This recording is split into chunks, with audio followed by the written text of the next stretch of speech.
अस्सलाम वालेकुम। ओके साजिद, ये जो आपका काम है एजुकेशन से रिलेटेड, आपने इसके अंदर जो है ना वो इम्प्रूव तो किए हैं, काफ़ी चीज़ें आपने इम्प्रूव की हैं, ग्रामेटिकली तौर के ऊपर भी इम्प्रूव किए हैं, लेकिन अब आपकी जो इंग्लिश है ना उसमें मसले हैं। आपको प्रैक्टिस की फिर भी अभी काफ़ी ज़्यादा ज़रूरत है। पीपल्स कॉन्शियसनेस की बजाय आप यहाँ पे कॉन्शियसनेस ऑफ पीपल लिख देते, फिर आपने कॉन्शियस का वर्ड दोबारा लिख दिया है, तो ऐसे मत करें। खासतौर पे कंक्लूजन के अंदर तो ये अवॉइड करें कि आप एक ही वर्ड्स बार बार करें। इसका मतलब है आपके पास जो है ना वो लफ्ज़ों का इतना मवाद नहीं है, इतनी वोकैब नहीं है आपके पास कि आप वो जो वर्ड है उसकी जगह कोई और सिनोनिम उसका इस्तेमाल कर सकें। सीरियस हर्डल्स क्या होती हैं? हर्डल्स होती हैं। फिर आपने number of hurdles behind education prosperity, ये लाइन ही बिल्कुल गलत है। Behind education prosperity there is no word like this, ठीक है? तो मेक इट सिंपल, ये जस्ट इट शोज कि आपने बहुत सारी चीजों को जो है ना वो पढ़ लिया है और you are just trying to write every single thing. Competent की स्पेलिंग गलत है, ओके। उसके बाद यहाँ पर आपने लेडर के स्पेलिंग गलत लिखे हुए हैं, और इसके अलावा यहाँ पर अप्रोचेस के स्पेलिंग भी इतने बेसिक स्पेलिंग के इश्यूज ये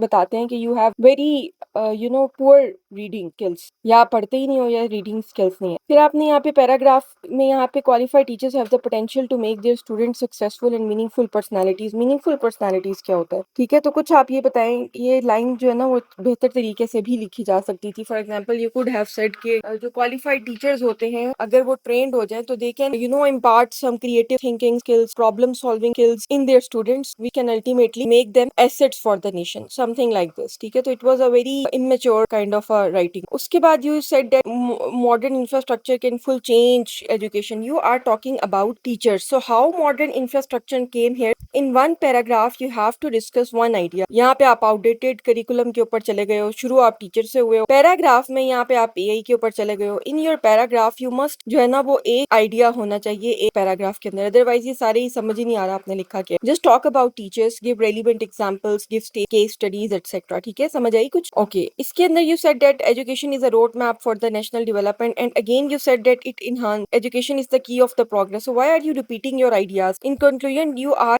saying single thing again and again, which shows that you do not have enough information or enough knowledge about the topic. Then ये इतना अच्छा नहीं लिखा हुआ आपने conclusion. So improvement आ रही है, but you need to continue this writing process. Okay, so overall I will tell you that coherence issues again because of the reason that you tried to give information to the examiner about so many things, ठीक है? But you were unable to clarify the examiner that what you actually want to say. फिर यहाँ पर कोई supporting evidences भी नहीं थे, आपके body paragraph में idea ही नहीं था, तो supporting evidence आपने कैसे लिखना था? So just work on these things which I have highlighted. Okay.